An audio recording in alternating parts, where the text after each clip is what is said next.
when it's really, really hot out, you can't get away from it. There's no denying it. So this show is hot in the shade. No matter where you see it from, no matter where you are, it's hot. Hej, kära lyssnare. Jag heter Tobias Wendeler och har glädjen att få hålla i dagens avsnitt av Let Me Know. En sommarvikarie helt enkelt. Och vad är jag för filur? Ja, jag är en sångare som sjunger i det svenska hårdrocksbandet Black Moon June. Alltså som en svart måne i juni för de som inte riktigt förstod vad vi hette. Men jag är också leadsångare i Janne Schaffers band sedan 30 år tillbaks. Vi har jobbat ihop länge nu. Och de senaste 20 åren så har jag också sjungit mycket med Electric Banana Band i olika former. Men jag tänkte berätta om det lite senare. Kiss har följt mig genom livet sedan jag var 9 år gammal. 1982. Jag lyssnar fortfarande mycket på Kiss. Det går inte en vecka, kanske inte en dag utan att jag lyssnar på någon Kiss-låt eller en platta. Jag har numera också en tatuering med Paul Stanley på högerarmen. Jag är inte den sortens fan som är en samlare. Jag har heller inget att skryta med när det gäller hur många konserter jag har varit på. Jag har bara sett Kiss 6 gånger live och alla de gångerna var i Sverige. Jag är heller inte insatt i olika bootlegs och sånt där. För mig räcker det bra med studioplattorna eller Alive-plattorna eller se lite olika liveklipp på YouTube och sådär.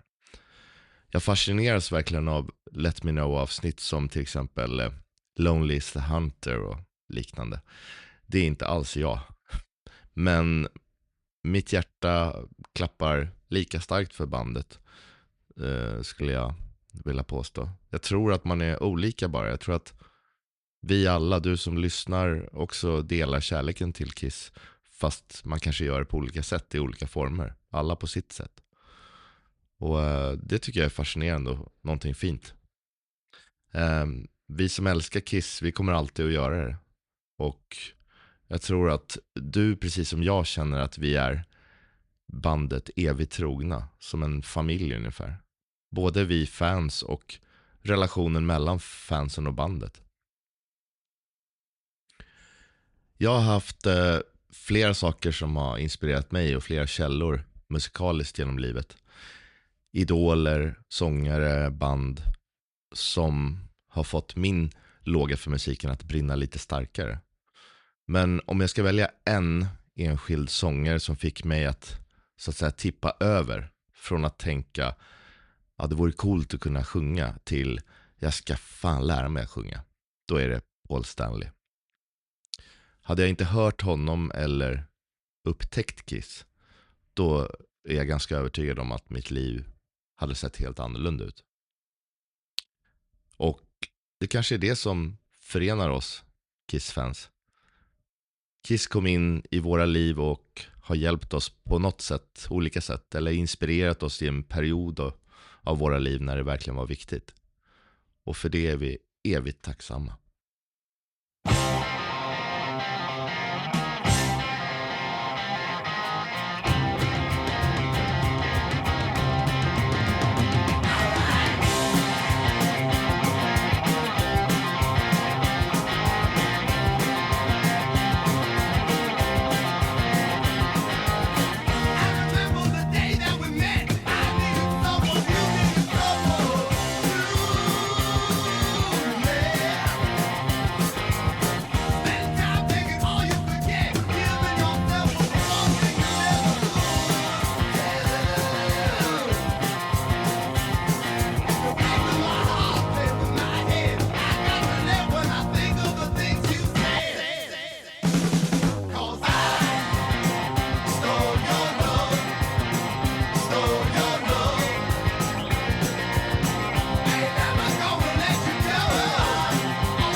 Mitt första Kissminne är nästan lite smärtsamt att tänka tillbaka på.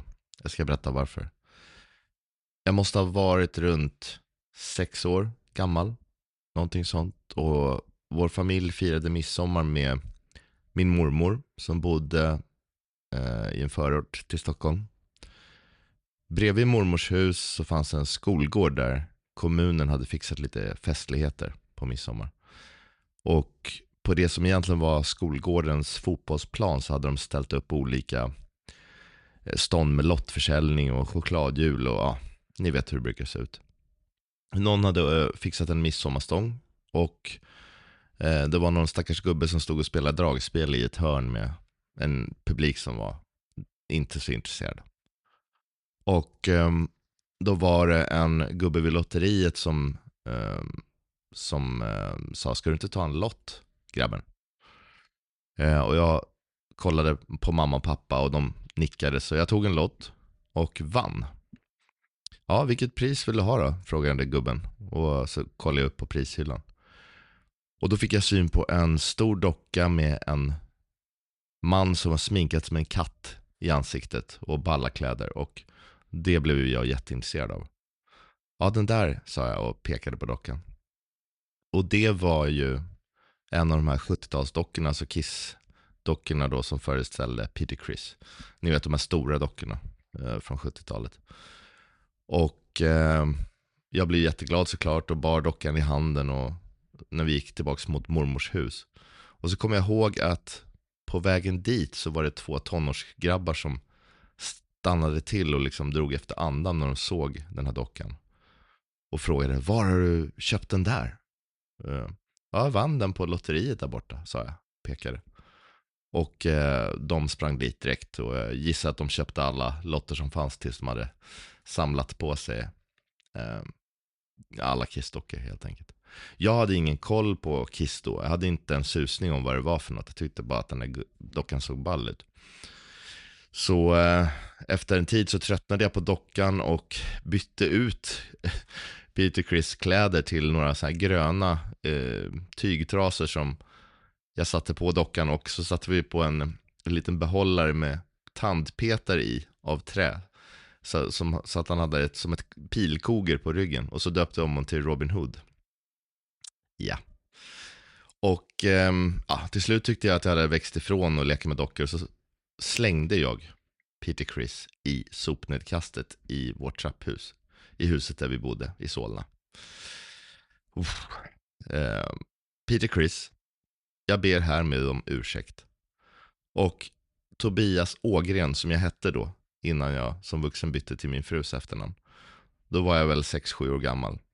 Förlåt till mig själv för att jag slängde ett sånt fint samlarföremål och en sån dyr grip.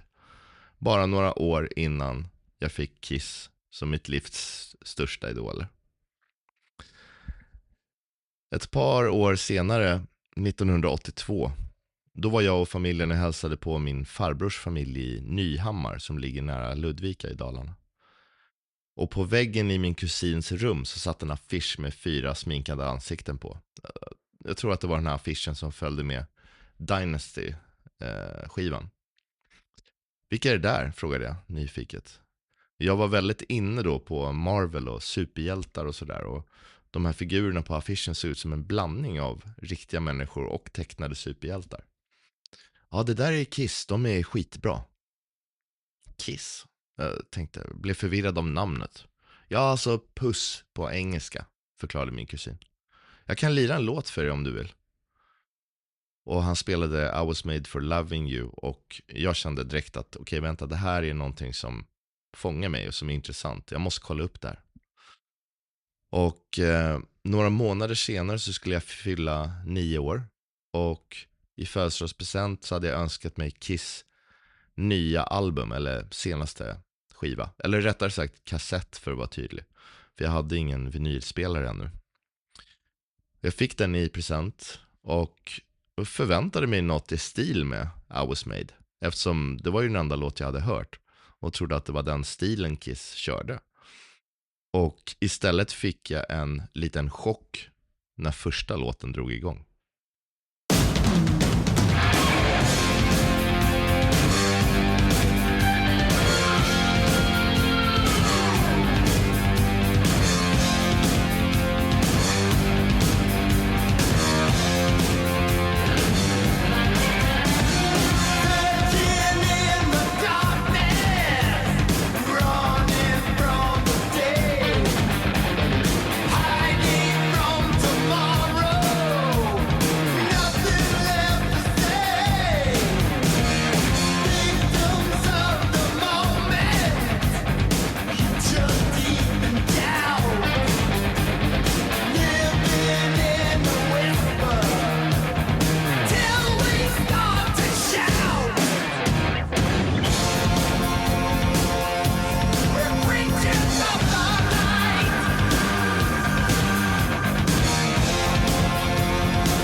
Jag lyssnade på hela Creatures-plattan och efter att sista mullret på avslutande War Machine hade ringt ut så satt jag chockad och försökte ta in vad jag precis hade hört. Det var som att en slägga hade liksom tjongat till mig. En sån där händelse i livet som man vet där och då, liksom i realtid, att det här förändrade just mitt liv. Som ett vägskäl eller en aha-upplevelse. Där och då var jag helt såld på bandet. Det var ju mycket tyngre musik än vad jag hade trott. Och inte bara fick Creatures-plattan in mig på Kiss, utan även fick det in mig på hårdrock överlag. För några år sedan så fick jag någon idé att starta en webbsida som jag döpte till Tobbes musikblogg. Där jag recenserar en massa Kiss-plattor. Jag tyckte det var kul att gå igenom varje platta. Ja, det är inte varje platta, men så här skrev jag om Creatures of the Night-plattan. Oska, blixtar dunder. Nej, det var trumintro till låten Creatures of the Night. My God. Sällan eller aldrig har väl trummor låtit så mäktiga. Det här är Kiss bästa skiva. Även Gene och Paul håller detta som en av deras starkaste skivor. Och Eric Carr sa att det är hans absoluta favorit av de Kiss-album som han medverkade på. Här visar för övrigt Eric Carr vart skåpet ska stå och bevisar varför han är den bästa Kiss-trummisen. Jag hade precis upptäckt Kiss hösten 1982 och önskade mig deras nya platta när jag skulle fylla 9 år. Innan dess hade jag bara sett en cool affisch föreställande bandet och hört I was made for loving you. Så jag satte födelsedagstårtan i halsen när öppningsspåret dundrade ut i mina högtalare. Gulp. Så hård musik hade jag aldrig hört och jag var fast direkt. Jag tar fortfarande upp det här albumet med jämna mellanrum, 38 år senare, för att lyssna på det. Och jag får fortfarande rysningar. Det var nu eller aldrig för Kiss. Skivköparna och konsertbesökarna lyste med sin frånvaro. Och både fansen och skivbolaget var en kombination av arga, besvikna och halvt grinfärdiga efter den senaste releasen The Elder, eller Music from the Elder. Men för att citera Paul Stanley: när folk säger till mig att jag inte kan göra något, då måste jag bara göra det. Eller när de helt har räknat ut dig och säger att du är körd, då är det dags att sparka röv. Och gisses vilka rövsparkar de bjuder på här. Hela skivan riktigt frustar av revanschlusta och jävlar anamma. Musikaliskt är det gitarrister som flygs in från höger och vänster då Ace är mitt i att hoppa av Kiss vid det här laget. Han fick dock vara med på omslaget och på en PR-runda med intervjuer i samband med skivsläppet.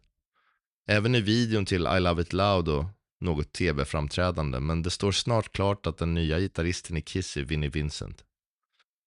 Vinnie är en fantastisk låtskrivare, vilket han visar i den numera legendariska I Love It Loud.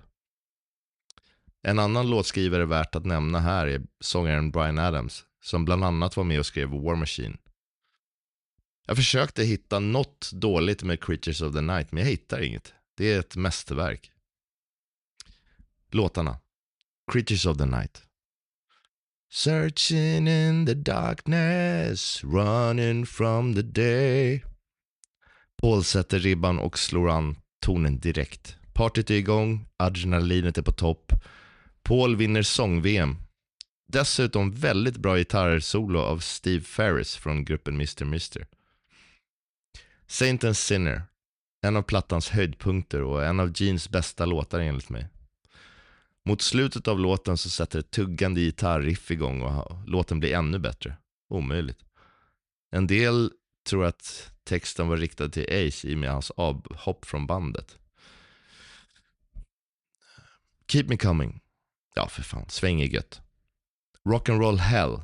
Egentligen en cover, men Gene och Bryan Adams gjorde om den till en ny låt. Blytung. Danger. Lever upp till sin titel. Totalt ös. I Love It Loud. Musikhistoria. I Still Love You. Vad bra. Paul vinner sång-VM igen, fast han gjorde det för några låtar sedan. Han tar medaljen från sig själv helt enkelt. Killer. En av Vinnies bidrag. Bra tryck. War Machine. Perfekt avslutning på plattan och en låt som satte tonen för scendekoren på turnén. Eric Carr hade ett trumpodium som inkluderade en stor mynning på en pansarvagn. rock. Betyg 10 av 10. Bäst: Creatures of the Night, Saint and Sinner, Danger, I Love It Loud, I Still Love You, War Machine och Eric Carrs trumspel överlag. Sen var det kört. Jag köpte varje Okej-tidning där Kiss var med bara för att få några som helst nyheter om bandet. Jag startade en Kiss-klubb med mina kompisar. Jag skaffade alla eller nästan alla album och lyssnade in mig på dem. Det var ju bara knappt ett år kvar tills de skulle sminka av sig. Så det var ju en liten speciell period att upptäcka bandet.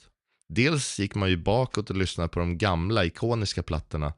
Och dels var man i nuet med avsminkningen och kommande plattor som Lick It Up och Animalize, Asylum, Crazy Nights och så vidare. Det var ju nästan som att gilla två olika band samtidigt. Jag slukade det mesta och försökte på kort tid komma ikapp allt jag hade missat innan 1982. Jag minns att jag satt inomhus några veckor en sommar och bara lyssnade på Alive-plattan på repeat.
Det dröjde ända tills 1988 innan jag vågade gå på en konsert.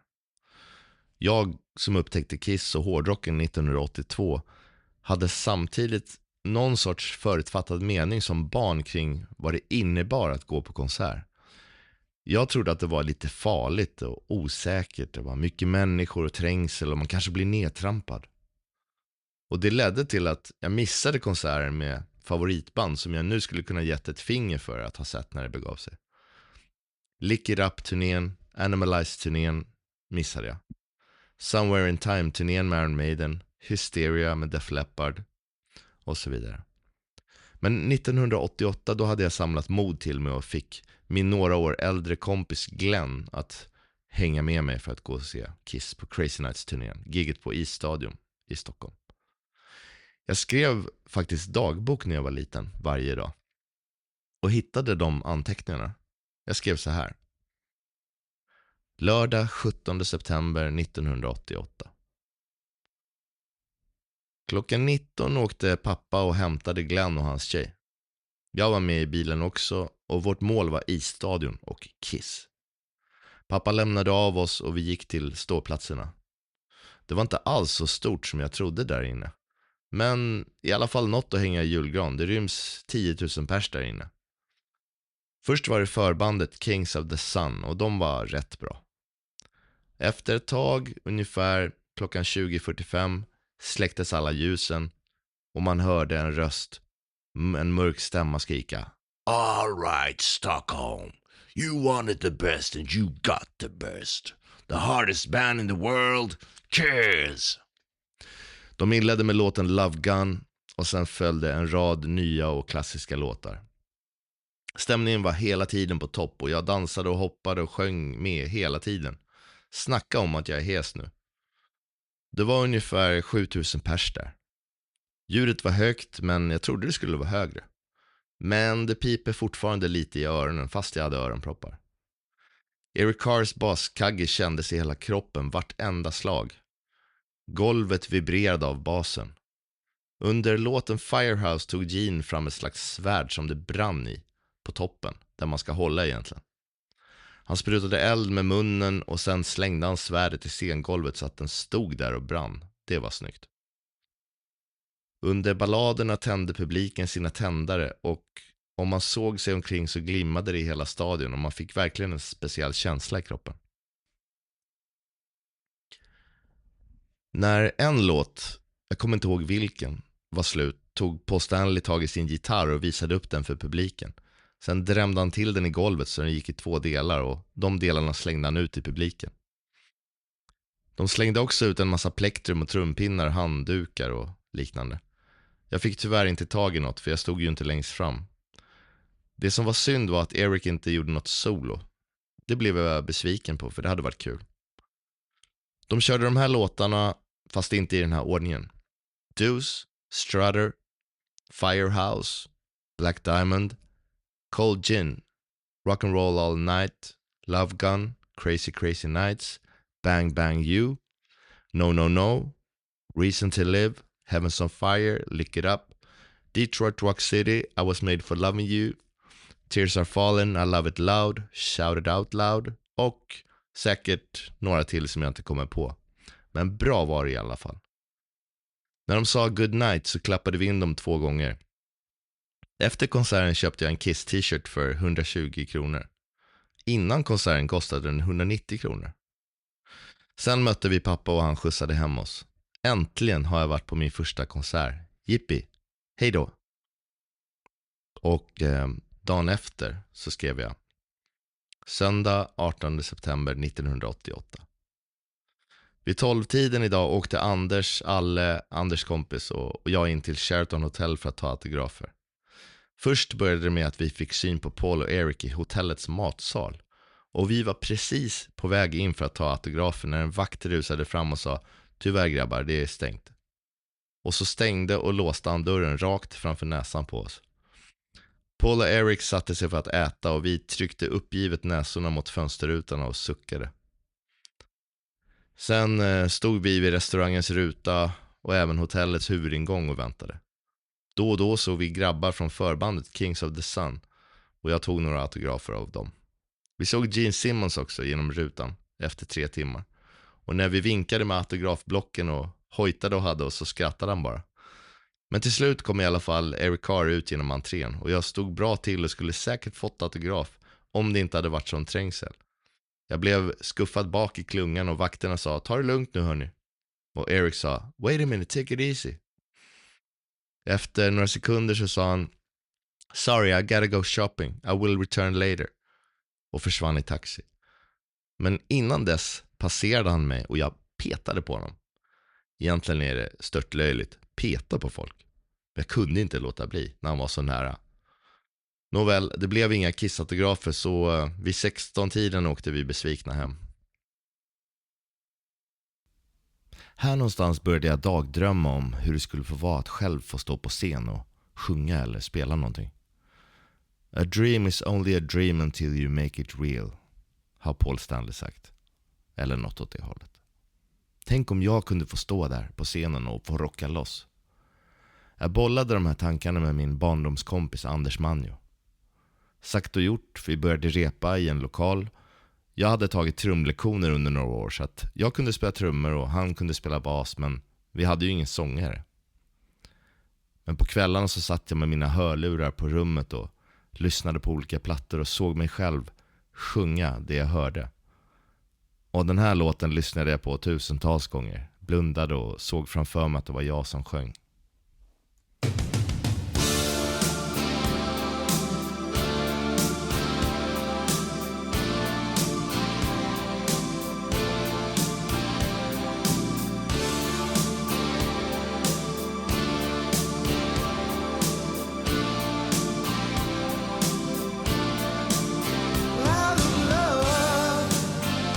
There's nobody around. All I hear is the sound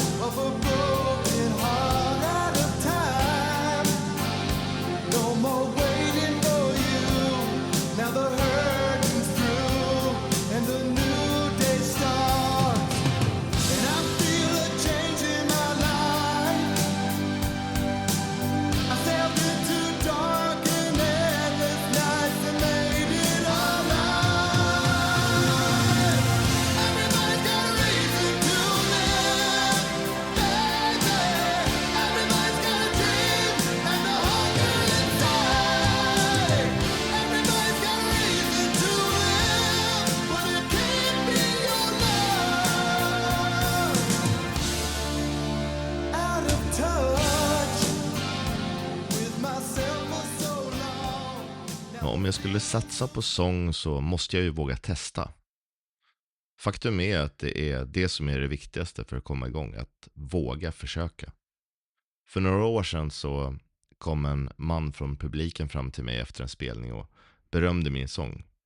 Vad bra du sjunger, jag önskar jag kunde sjunga själv. Vilken dröm det hade varit. Jag frågade honom, har du försökt då, sjunga? Nej, det är ingen idé, svarade han. Det där gjorde lite ont i mig att höra. Om han inte har testat, hur vet han då att han inte kan? Och det är klart att man aldrig når drömmen om man inte börjar någonstans. Så till dig som lyssnar vill jag säga, pröva. Ta det där första steget, det är det viktigaste. Oavsett om det handlar om att sjunga eller lära sig spela gitarr eller bli stand-up-komiker eller starta eget eller vad som helst. Ja, men det skulle jag börjat med tidigare än det som säger. Nu är det för sent. Det är aldrig för sent, säger jag. Inte förrän vi checkar ut från det här livet. Det är bättre att börja sent än att aldrig börja. Testa. Hur som helst så var det här någonting som for genom mitt huvud och vi hade ju ett band där jag var trummis, men ingen sångare. En dag när vi repade så satte jag bara upp ett mixtativ bredvid trumsetet och började sjunga. Jag hade ingen riktig koll på vad jag pysslade med, men jag kunde ta rätt toner och jag kunde sjunga i takt och lyckas hålla takten på trumsetet också samtidigt. Mina bandkamrater var väldigt uppmuntrande och hejade på. Låten vi repade var 18 and Life med Skid Row. Oj, är inte den svårsjungen, tänker du? Jo, men jag sjöng låten en oktav ner. Så att det mer lät som Christer Sandelin som tolkar Sebastian Bach. Ricky was a young boy, he had a heart of stone. Ja, typ. Men som sagt, mina bandkamrater hejade på mig. Och de tyckte att vi hade en ny sångare i bandet. Vi hade spelat in det här repet på kassettband. Och samma kväll så hängde jag med 2 jämnåriga tjejer som jag tänkte impa lite på. De verkade tycka att det var lite coolt att jag var med i ett band och spelade trummor. Hörni, sa jag till tjejerna. Vet ni att vi har fått en sångare i bandet? Nej, vad coolt, sa de. Vill ni höra hur han låter? Ja, det ville de ju. Jag spelade upp låten. Ricky was a young boy. När låten var slut så stängde jag av kassettbandet. Vad tycker ni? Du kan hälsa era nya sångare en sak. Okej? Han borde inte sjunga. Han borde satsa på något helt annat. Han kanske kan städa replokalen. Klump i magen. Tjejerna garva och efter en stund så drog de därifrån. Min plan hade helt gått åt skogen. Jag minns att jag såg det som ett vägskäl. Okej. Antingen lyssnar jag på vad de säger och så sjunger jag inget mer. Eller så satsar jag ordentligt. Övar varenda dag och blir bättre och bättre tills jag krossar det. Jag ska fan visa dem.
Jag började öva sång ordentligt. Jag gjorde det till en daglig rutin. Varje dag när jag kom hem från skolan så ställde jag mig och bara sjöng hemma. En halvtimme, en timme, ibland ännu mer. Tiden försvann. Jag gjorde det varje dag, dag ut och dag in. De där tjejerna hade gett mig något att bevisa. Det tändes någon glöd, jag skulle ha revansch. Och alla låttexter jag hade hört med Kiss hade ju sagt till mig att allt går om man bara vill. Efter några veckor så märkte jag att jag fick lättare och lättare att ta tonerna och jag kunde stretcha det lite till, bredda mitt register och fixa nya låtar som hade varit för svåra förut. Jag började ta sånglektioner av professionella sånglärare. Och till slut så hade jag kommit så långt så att jag kände att nej, nu lägger jag trumpinnarna på hyllan och satsar helt på sången. En dag stod jag i replokalen med mitt dåvarande band Floss. Året var 1996 och vår gitarrist i bandet spelade även kompgitarr i Janne Schaffers band. Janne hade gått ifrån att mestadels ha instrumentala låtar, eller kanske bara på sina soloplattor, till att börja experimentera med att ha några sånglåtar med på plattorna och live. Stefan Gunnarsson hade sjungit in några låtar med Janne, ni vet den långhåriga killen som var med i Så ska det låta förut. Men nu letade Janne efter en ny sångare. Jag var ganska ovetande om allt det här när våran gitarrist frågade mig om jag ville vara med och sjunga på ett Schaffer-gig. Jag hade inte superkoll på Janne Schaffer, men jag visste ju att han var ett S på Gura och hade en bra, seriös musikkarriär. Jag hade hört några av hans plattor och jag ägde själv även första plattan med Electric Banana Band. Ja visst, svarade jag, när repar vi? Nej, det blir nog ingen rep, sa vår gitarrist. Du får kolla upp låtarna på egen hand och så kör vi igenom dem på soundcheck och testar dem. Oj, tänkte jag. Det var en nivå som jag inte riktigt var van vid. Men okej, jag dök upp på gigget. Janne skulle då spela på Skottvångs gruva i Gnesta. Så jag dök upp där, morsade på Janne och sjöng låtarna på soundcheck. Janne nickade gillande och jag fick vara med på gigget senare på kvällen. 30 år senare så spelar vi fortfarande ihop. Vi har skrivit låtar ihop och spelat in låtar tillsammans. Vi har gjort hundratals spelningar ihop och vi har blivit goda vänner. Att jag träffade Janne, det var avgörande för min musikkarriär. På tal om Janne Schaffer så har han en egen story om Kiss när han turnerade i USA på 70-talet. Jag bad honom att berätta den storyn, så här kommer den. Tjena Janne. Tjena! Du sprang på Kiss i USA någonstans på 70-talet. Kan du berätta lite om det? Ja, jag var på turné i USA 74 med en amerikansk sångare som heter Sean Phillips. Och det var jag, Peter Robinson, keyboard, John Gustafsson, bas, Barry Sousa, trummor och Malando Gassama, faktiskt från Sverige.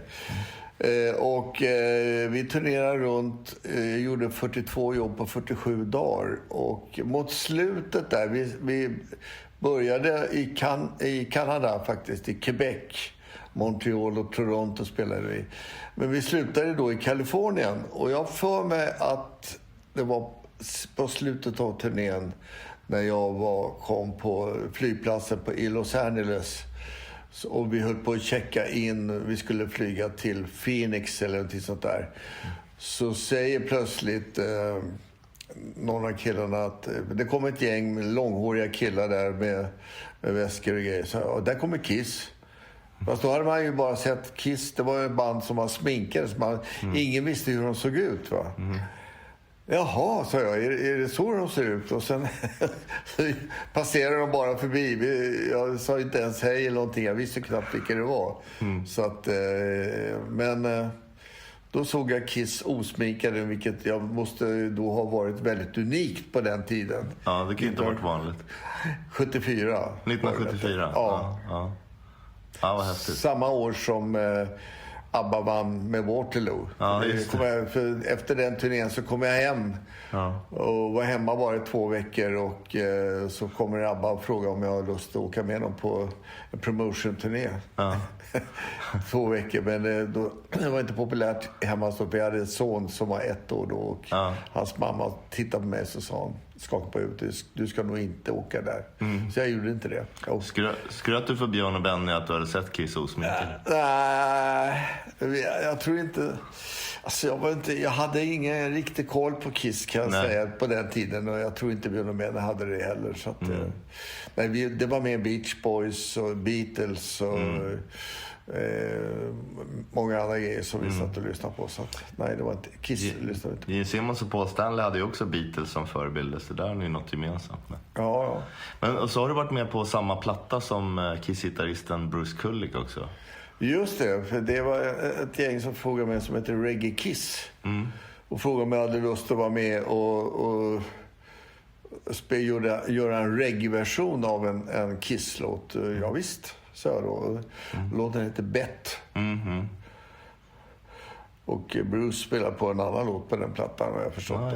Okej. Killar, det här bandet, Reggae Kiss, de är från Skåne. Ja. Någonstans. Ja, men jag har hört dem. De är jäkligt bra. Ja, men vad kul. Det finns en video på YouTube också. Jaha. Jag är med. Ja, det måste du kolla in. Jag måste kolla in. Ja, men du, vad kul, Janne. Har du någon annan koppling till Kiss eller något gemensamt? Eller vad? Det vi har gemensamt det är väl att jag håller tungan rätt i mun. Som Gene Simmons? Exakt. Och hålla tungan i rätt mun också. Ja, precis. Tack, Janne. Tack så mycket. Just a few more hours and I'll be right home to you. I think I hear them calling. Well, babe, what can I do? Babe, what can I do?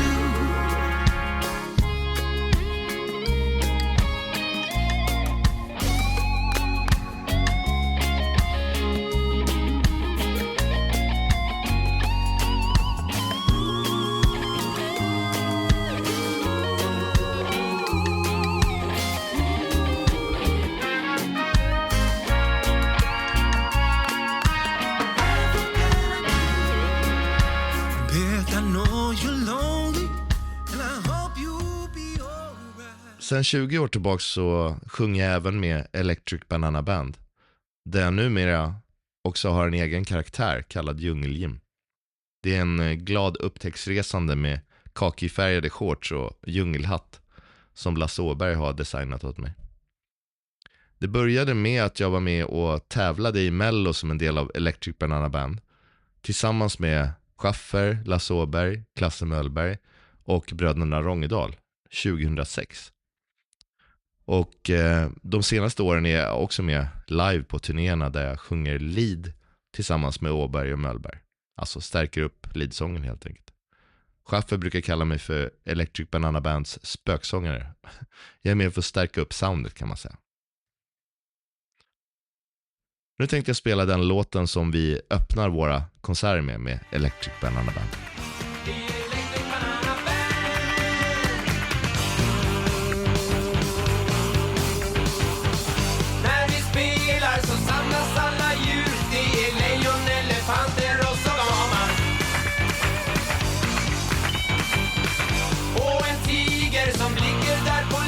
Jag tror han diggar inför han jamar. Det är Electric Banana Band. Det är Electric Banana Band.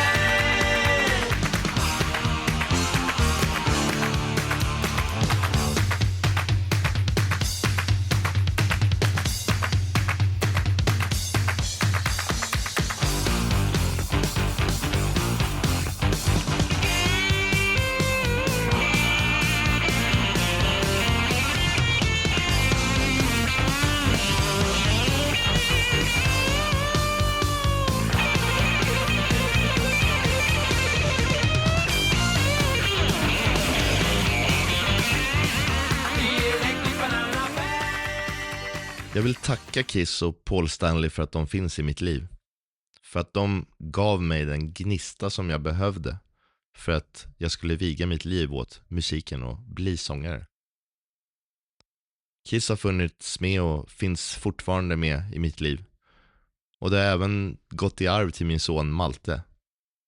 Han diggar Kiss när han var liten också, och vilken lycka det var att få gå och se Kiss live tillsammans på Monster-turnén.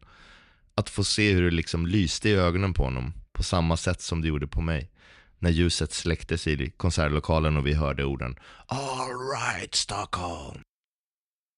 Och tack till dig som har lyssnat på det här avsnittet, och tack till Marco och Bernt för förtroendet. Och om du vill hitta mig online så får du gärna gå in på tobiasmusik.com eller blackmoonjune.com för att hitta mer info. Och jag tänkte avsluta med att spela en låt med Black Moon June. Just det, en sak till bara. Jag fick faktiskt revansch på Peter Criss-dockan. Några år senare så var jag på en loppis i Sundbyberg. Plötsligt får jag syn på Paul Stanley-dockan. Alltså den stora från 70-talet. Blixtsnabbt så hugger jag tag i den medan jag känner hjärtklappningen. Vad vill ni ha för den här? Frågar jag tanten som står och säljer sakerna. Ja, 30 spänn, säger hon. Taget.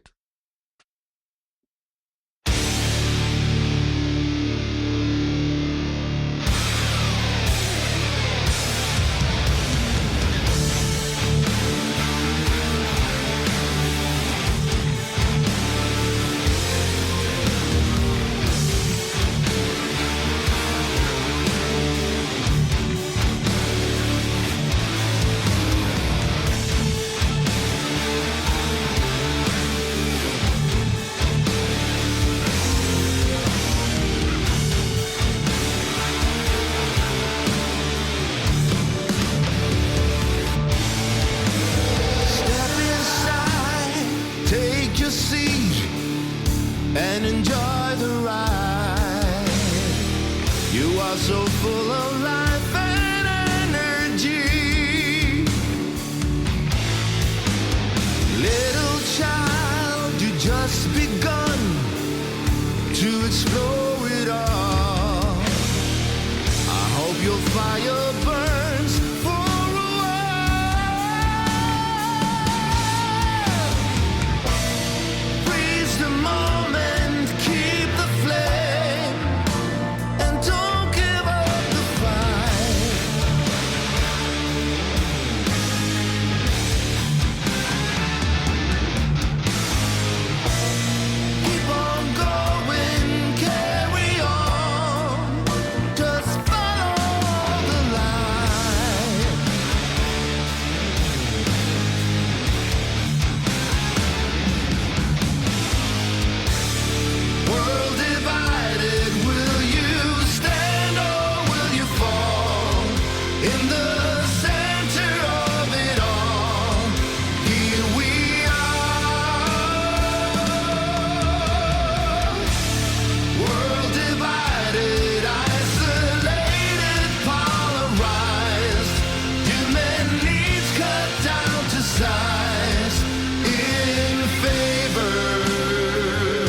In your darkest hour, rest assured, you can always count on me.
memories from the past, souls that have wandered on, their whispers echoes to the last.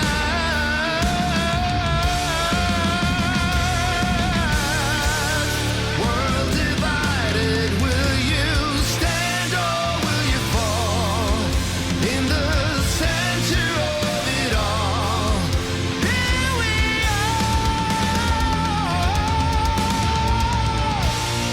World divided, isolated, polarized. Human needs cut down to size in favor for power and lies.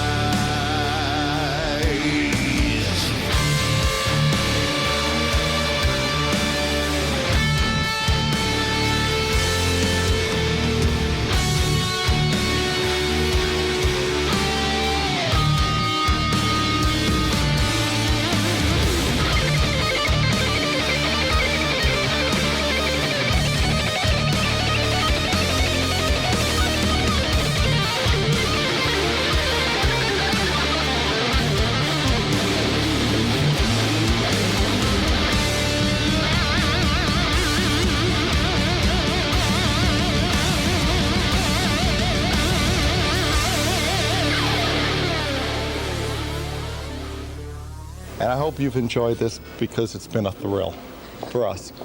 It really has. We enjoyed this. If we were funny or not funny, we tried our best.